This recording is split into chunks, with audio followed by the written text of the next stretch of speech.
नमस्कार, मैं शंभू कुमार सिंह और आप देख रहे हैं नेशनल दस्तक। एक महीना लगभग हो गया है, लेकिन सरकार क्या कर रही है ये किसी को पता नहीं चल रहा है। आज सबसे पहले मैं उनको नमन कर लेता हूं जिनकी वजह से हम लोग हैं। आज साहू जी महाराज का परिनिर्वाण दिवस है। 99 साल पहले आज ही के दिन उनका परिनिर्वाण हुआ था। वो नहीं होते तो हम नहीं होते। आरक्षण के जनक, समतामूलक समाज के संस्थापक महाराजा साहू जी महाराज को नमन करते हैं। और आज एक और दुखद दिन है। किसानों के मसीहा चौधरी चरण सिंह के, पूर्व प्रधानमंत्री चौधरी चरण सिंह के बेटे और केंद्रीय मंत्री अजीत सिंह जी का परिनिर्वाण हो गया। बहुजन समाज ने एक और नया योद्धा खो दिया है। सोचिए कि इस देश में एक वर्ग के लोग छोड़कर बाकी तमाम लोग उनके मौत पर शोक व्याप्त है, निधन से दुखी हैं। लेकिन कुछ लोग हैं जो उन पर तंज कर रहे हैं, जो जातिवादी हैं, मनुवादी हैं और ब्राह्मणवादी हैं। दूसरी बड़ी खबर है, 1 महीना होने को है, हर किसी के सर पर मौत मंडरा रहा है। ऑक्सीजन नहीं है, दवाई नहीं, लेकिन 2,000 करोड़ का सेंट्रल विस्टा, 20,000 करोड़ का सेंट्रल विस्टा जो है वो लगातार चल रहा है। मतलब ये लड़ाई जो है वो सिर्फ और सिर्फ आपको मरने के लिए छोड़ दिया गया है। और जो मोदी जी हैं वो आरएसएस के कहने पर, चाहे वो नया संसद हो जहां संविधान नहीं होगा, और पूरे इंडिया गेट का जो करगिल विजय चौक है वहां से लेकर और जो इंडिया गेट है वहां तक एकदम से सेंट्रल विस्टा बन रहा है। तो सब कुछ सोचिए, 20,000 करोड़ रुपए में कितने, 200 करोड़ के हिसाब से भी 100 हॉस्पिटल बन जाते, आपकी जिंदगी बचती। और ये वो लोग कर रहे हैं। सोचिए, ये इनको बंगाल पर टीवी चैनल, अखबार को ये बता रहे हैं कि बंगाल में हिंदुओं की हत्या हो रही है। कितने हिंदू की हत्या हो रही है, लेकिन रोज आज भी 4,000 लोगों की मौत हुई है। वो क्या हिंदू नहीं है? वो उसके मौत के लिए कौन जिम्मेदार है? अस्पताल में ऑक्सीजन नहीं है, ये हिंदू के नाम पर आपको बहकाया जा रहा है। ये सरकार फेल है और आपको अभी भी धर्म का अफीम दे रहा है। क्या इतने बेवकूफ हैं आप लोग? आपको अब भी लगता है कि गाय, गोबर, गौमूत्र, यूपी में गायों के लिए ऑक्सीमीटर और पता नहीं क्या क्या। इसी देश में कौन लोग हैं वो बेशर्म लोग जो गाय के लिए कह रहे थे कि हम एम्बुलेंस लाएंगे। अरे इंसानों के लिए तो एम्बुलेंस की हैसियत नहीं है तुम्हारी। ये सिर्फ और सिर्फ आपको भरमाने के लिए। क्या अब भी आप लोगों को लगता है कि गाय, गोबर, गौमूत्र, मंदिर से आपका कल्याण होगा, होम करने से ऑक्सीजन बन जाएगा? सब भगवान की लीला है। आपको मरने के लिए छोड़ दिया गया। दुनिया के तमाम देशों ने विज्ञान की बदौलत अपने यहाँ कोरोना को कंट्रोल किया और इस महामारी से निपटने में कामयाब हुआ, चाहे वो चाइना हो, अमेरिका हो, इंग्लैंड हो। आपका एक कर्मकांडी बेवकूफ डपोर सन की प्रधानमंत्री, जो सन की है, जिसको विज्ञान से कोई मतलब नहीं है, जो पढ़ा लिखा भी नहीं है, जिसके अंदर मानवीयता नहीं, जिसका बीवी बच्चा तक नहीं है, वो क्या जाने परिवार का दर्द? वो क्या जाने परिवार का दर्द? हम लोगों ने एक ऐसे शख्स को चुन लिया है जो निसंतान है, जो फैमिली रिस्पॉन्सिबिलिटी नहीं जानता है, जिसको अपने के खोने का गम ही नहीं है, जो अपने माँ की भी मार्केटिंग करता है, कैमरा लेके मिलता है, लाइन में लगाता है, जिसको वोट की तरह इस्तेमाल करता है, जो अस्थियों को वोट के रूप में तब्दील करता है। वाजपेयी की अस्थियां पूरे देश में घुमाई गई। जो सुषमा स्वराज, जेटली की मौत की मार्केटिंग करता है, जिसकी सीरत ही है कि वो उसने लोगों की हत्या, गोधरा में पहले लोगों को मरवाया, फिर लोगों को मारा, फिर सत्ता में आया। एक कंगना रनौत ने कहा है, मैं थोड़ी कह रहा हूं। जिस पुलवामा पर जिस पर आरोप है, जो सेना की बलि लेकर चुनाव जीतने का नाटक करता है, वो आपकी मौत से पिघला होगा। इसी का नतीजा है कि वो 15,000 करोड़ का अपना घर बना रहा है। और उसने कहा था कि 2022 तक सबके सर पर छत होगा। सच्चाई है कि सिर्फ उसके सर पे छत होने जा रहा है। आपको पता है, कैबिनेट की बैठक हुई थी कल। हम लोग को लगा था कि कोई बड़ा फैसला होगा। आईडीबीआई बैंक बेचने का फैसला हुआ है। यस, बैंक डूब गया, आईडीबीआई बैंक बेच रहे हैं। सब कुछ अंबानी को दिया जा रहा है, जिसने आपको अपने फायदे के लिए, जिसने बिजनेस के लिए वैक्सीन तक दूसरा लॉन्च नहीं होने दिया। 4-5 वैक्सीन बनी दुनिया में, कोई भी वैक्सीन आ सकता था, लेकिन इस शख्स ने सिर्फ एक वैक्सीन तय किया, जो इसका दोस्त था आधार पूना वाला, वो भी भाग गया। वो क्यों कह रहा है कि मैं कुंभ पर और चुनाव पर मुंह खोलूंगा तो मेरा गर्दन काट दिया जाएगा, इसीलिए तो कह रहा है। तो आप कल्पना कर सकते हैं कि आपके देश का प्रधानमंत्री आपके मौत पर भी राजनीति कर रहा है। वो दिन रात इस कोशिश में है कि छवि कैसे बचाई जाए, मीडिया को कैसे कंट्रोल किया जाए। यूपी में एक महानिदेशक हैं जो एडवर्टीजमेंट के यूपी सरकार के, वो उनका वीडियो लीक हुआ है। वो पत्रकारों को कह रहे हैं कि योगी की हार को, जबकि वहां बैलेट पेपर से चुनाव हुआ इसलिए हार गए। आपको पता है मऊ में 30 से ज्यादा शेड्यूल कास्ट के लोगों को गिरफ्तार कर लिया गया है। इटावा में 10 से ज्यादा लोगों, 10 से कम लोग, 6-7 लोगों को गिरफ्तार किया गया है जबरदस्ती। ये लोग बंगाल में नहीं कर पाए, वो यूपी में कर, पंचायत चुनाव में जबरदस्ती सर्टिफिकेट बनवाया जा रहा है। जो SC ST OBC के निर्दलीय लोग जीते हैं उनका सर्टिफिकेट छीन लिया गया है, जीते हुए को हारा हुआ दिखाया गया है। और जब वो विरोध कर रहे हैं तो उनको जेल में 30 से ज्यादा लोग की गिरफ्तारी हुई है। मऊ जिले में, इटावा में गिरफ्तारी हुई है। पूरे यूपी से मुझे हजारों कॉल्स आ रहे हैं, रोज उन पर अपराध हो रहा है। करने वाले वही लोग हैं, जातिवादी मनुवादी गुंडे, और पुलिस उनको मदद कर रही है क्योंकि सत्ता में ऐसे लोग बैठे हुए हैं। आप कल्पना नहीं कर सकते कि इस देश को कैसे रसातल में छोड़ दिया गया है। कोई सवाल नहीं पूछ रहा है, मौत हो रही है, ऑक्सीजन नहीं है, दवाई नहीं है, अस्पताल में बेड नहीं है, लेकिन प्रधानमंत्री चुप्पी साधे हुए है। अभी भी कोई चुनाव वाला स्टेट होता तो वो चले जाते भाषण देने, अब तो टीवी पर भी नहीं आ रहे हैं। नोटबंदी किया फेल, GST किया फेल, सब कुछ तो फेल है। किसी ने सवाल ही नहीं पूछा इस शख्स के।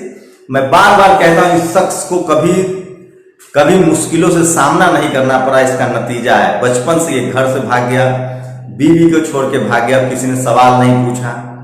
इस शख्स ने बिना चुनाव लड़े मुख्यमंत्री बन गया, उसके बाद लाशों की राजनीति शुरू कर दी, मर्डर, हत्या, सांप्रदायिक दंगा, उसी से ये सफल होता रहा। बाद में इसने बिजनेस लॉबी बना ली, बिजनेसमैनों की लॉबी के बीच उठने बैठने लगा। अंबानी, अडानी, पूरे देश में सोचिए, वाजपेयी की हालत वो हो गई, अडवाणी की हालत हो गई, राजनाथ सिंह की हालत हो गई, मुरली मनोहर जोशी की हालत हो गई, जिसने पार्टी पर कब्जा कर लिया। इस आदमी के अंदर डेमोक्रेटिक नाम का कोई सिस्टम ही नहीं। अमित शाह, ऐसे ही लोगों से, जो इनका एक चोरों का मंडली है जिसमें सब एक दूसरे के, ब्यूरोक्रेसी में वो तमाम लोग लाके उठा के बैठा दिए गए जो इनके सारे काले करना। मेरे एक दोस्त थे मुंबई, एक बार मैं गया था, वहां एक बड़े ब्यूरोक्रेट्स ने कहा था कि मुंबई में ब्यूरोक्रेट्स की बैठक हुई और कहा गया कि सबकी फाइलें, इस देश में थोड़ा बहुत सब करप्ट होता है। 2 बड़े करप्ट लोगों ने, इन लोगों ने सबकी फाइलें मंगवा रखी है। गुजरात के सारे कैडर हैं और जो भी ईमानदारी से हाथ पर मारने की कोशिश करता है उनको ये लोग, जस्टिस लोया हो, संजीव भट्ट हो, या वो श्रीवास्तव हो जो CBI का हेड था, चाहे वो सारे सेक्टर से इन्होंने उन तमाम करप्ट लोगों की लिस्ट बना रखी है और उनको उन्होंने जगह पर बैठा रखा है। सुप्रीम कोर्ट का जज राज्यसभा चला जाता है, चुनाव आयोग का शख्स को गवर्नर बना देते हैं। अब चुनाव आयोग के बारे में कुछ बचा रह गया, CBI, ED, कोई बोलने के लिए तैयार नहीं। अब तो बोलिए, अब तो जो लोग जिनको इन्होंने बहकाया था राम मंदिर के नाम पर, धर्म के नाम पर, मुसलमानों को टाइट करने के नाम पर, आरक्षण के नाम पर, उनकी भी मौतें हो रही हैं, आपके भी अपने खो रहे हैं। आप इस शख्स के बारे में सवाल पूछना तो शुरू कीजिए। मीडिया के लोग श्रीनिवास को टैग करते हैं, लेकिन प्रधान वो तमाम एंकर, रूबिका लियाकत हो, चित्रा त्रिपाठी हो, मीनाक्षी कंपाल हो, ये सब लोग किसको ट्वीट करते हैं? श्रीनिवास को।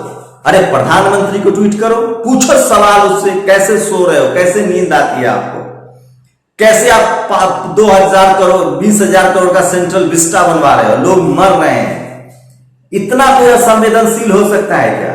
क्योंकि इस आदमी ने कभी कुछ खोया नहीं है, इस आदमी ने तकलीफ नहीं देखी। ये हमेशा झूठ बोलते हैं, इसने अपनों को खोया नहीं है, इसके पास अपना बीवी बच्चा तक नहीं है। कैसे समझेगा आपका दर्द? आप इसको कैसे महान बना के अपने कंधे पर बैठा हुआ? मैं तो 6 साल जब से गुजरात मॉडल मैंने देखा है, हाईवे पर सब कुछ चमकता दमकता दिखेगा, गांव में जैसी जाएंगे लाचारी, बेबसी, गरीबी है। कल एक पोंगा पंडित को देखा आपने, कैसे उसने बोल दिया गुजरात में और महिलाएं कलश लेके निकल गई। ये है पोंगा पंडित की ताकत, और ये पोंगा पंडित आपको मौत के मुंह में ढकेलने वाले हैं।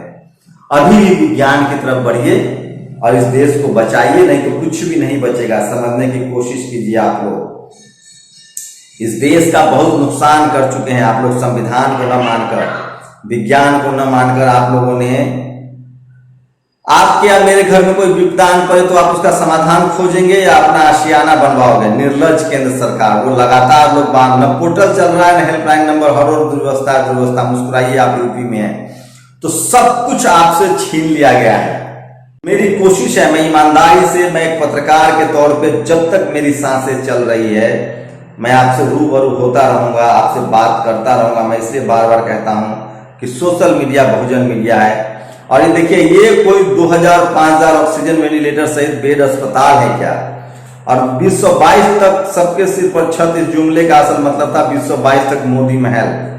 शेर पालने का खर्चा बहुत भारी पड़ रहा है। यस बैंक के बाद IDBI बैंक का नंबर। ये कितने नीच लोग हैं, आपको अंदाजा नहीं है। आज सुबह 11 बजे से कैबिनेट की बैठक हुई, नरेंद्र मोदी ने अध्यक्षता की। लगा कि कोरोना पर नियंत्रण पर फैसला होगा, लेकिन फैसला हुआ कि IDBI को बेच दिया जाएगा। और किसी मूर्ख पुजारी ने अहमदाबाद में अफवाह उड़ा दी कि कोरोना दवाओं की नाराजगी के कारण पुनः प्राय देवताओं को खुश करने के लिए महिलाएं कलश लेके निकल गए। काश योगी राज में सारे इंसान गायों में तब्दील हो गए हों। योगी देखिए, गाय के लिए जो लोग एम्बुलेंस कह रहे थे, आदमी के लिए एम्बुलेंस नहीं है। और ममता, ये साफ हो गया है कि बंगाल का जो पूरा 3 दिन जो दंगा चला है 2 से लेकर 5 तारीख तक, वो सब कुछ केंद्र के इशारे पर और वहां के बीजेपी प्रेसिडेंट ने, और जिसको ममता बनर्जी ने पश्चिम बंगाल के पुलिस महानिदेशक यानी DGP नीरज नयन पांडे को पद से हटा दिया गया है। ये जहां भी रहेंगे ना, ये लोग नर्क करते हैं, आपको समझना पड़ेगा। और ये देखिए, अगर कोविड टेस्ट किए ऐसे किट ऐसे बन रहे हैं तो ये तमाम वो बड़ी खबरें थी जो मैं आपको बता रहा हूं। और सोशल मीडिया पर लोग लगातार सवाल पूछ रहे हैं, आपको भी सवाल पूछना चाहिए, और सरकार से सवाल पूछना ही जनता का काम होता है।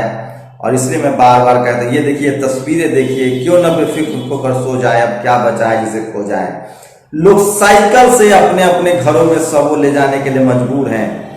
आप सोचिए, दिल्ली तो छोड़िए, MP उत्तर प्रदेश की अपेक्षा बहुत कम। तो सोचिए, आज सबसे दुखद है किस नहीं, और अभी भी तमाम फैसले बहुजनों के खिलाफ हो रहे हैं। मोदी के PM बनने के बाद महंगाई में लगी आग, सब कुछ बुरा हो गया है। और ये सिर्फ और सिर्फ सरकार इस देश में रहते हुए तमाम दिक्कतें, असहनीय घुटन महसूस की। दलितों की और लड़की, वो भी अच्छी खासी सोचने समझने वाली होने के नाते तो और भी ज्यादा, पर कभी इस देश से बाहर जाने का नहीं सोचा, यहीं रहकर सुधार करते रहने का ही सोचा। पर जब से कोविड आया, हर तरह के लोगों, लगभग हर विचारधारा के लोगों की बेवकूफियां देखती हूं तो हिम्मत टूट जाती है। सोचिए, इस देश से लोग 5 ट्रिलियन इकोनॉमी बनाने वाले आज विश्व के सामने कटोरा लेकर खड़े हैं। लोग सवाल पूछ रहे हैं, इसने जुमला दिया है। और बीजेपी की यूपी सरकार ने कोरोना से आम लोगों की हत्या की है, इलाहाबाद हाईकोर्ट ने कहा है। और अब तो सुप्रीम कोर्ट डैमेज कंट्रोल में जुटा है। और सुप्रीम कोर्ट जो है, अंदाजा लगाइए, एक कैमरा जीवी इंसान बिना टीवी पर लाइव प्रवचन दिए अंदर कितना घुट रहा होगा। नजर रखिएगा, हो सकता है कोई नया लुक लॉन्च करने वाला हो। इस तरह के शब्द लोग बोल रहे हैं, इस तरह के, या तो हमें भी मुकम्मल चालाकियां सिखाई जाए, नहीं तो मासूमों की अलग से बस्तियां बसाई जाए। मेहनत कशों की मांग है ये। और पूरे देश, ये देखिए, ये देखिए डिजिटल इंडिया की ये तस्वीरें हैं। और मैं इसलिए बार बार कहता हूं कि एक शख्स की गलती से अब भी आप लोगों को लगता है कि प्रधानमंत्री नरेंद्र मोदी को प्रधानमंत्री पद पर रहना चाहिए। इससे अच्छा है किसी राजनाथ, किसी गडकरी को बना दो। ये आदमी परिवार, फैमिली मैन चुनिए। ये आदमी पूरी तरह से निष्ठुर, असंवेदनशील, झूठा, मक्कार, आत्मबोध से घिरा हुआ और एक नंबर का कर्मकांडी है, जिसे सब कुछ लगता है कि चूंकि इसको सब कुछ किस्मत के सहारे मिलता गया, इसने मेहनत नहीं की, ये मुख्यमंत्री बन गया, मार्केटिंग करके प्रधानमंत्री बन गया, झूठ बोला। इसके पूरी राजनीति को समझने के लिए आपको राजनीति शास्त्र नहीं, अपराध शास्त्र पढ़ना पड़ेगा। चाहे वो हरेन पंड्या की मौत हो, चाहे वो पुलवामा हो, चाहे वो गोधरा हो, ये सब कुछ अपराध शास्त्र है। अपराध शास्त्र का ये खिलाड़ी है, इसको आपको समझना। मुझे करीबी लोगों ने बताया था अहमदाबाद में कि जब मंडल कमीशन लागू हुआ था तो ये आदमी ब्लेडबाजी करता था। बचपन में घर से मां के गहने चोरी करके भाग गया। मैं फिर कह रहा हूं, आपको मरने के लिए मैं इतना व्यक्तिगत क्यों हो रहा हूं, क्योंकि अब कुछ भी नहीं बचा है, लोग मरने के लिए मजबूर हैं और ये शख्स अपना घर बनवा रहा है 20,000 करोड़ का। अमित शाह के बेटे का IPS सस्पेंड हो गया, वो दोबारा होगा क्या? इस अस्पताल में जो लाचार बेबस है वो हिंदू हैं कि नहीं? पूरे बीजेपी की राजनीति बंगाल पर है। किसी को देखा धरना प्रदर्शन करते हुए आपकी दवाई, अस्पताल और बेड के लिए? अब भी आपको लगता है कि आपको नहीं बोलना चाहिए? शुक्रिया।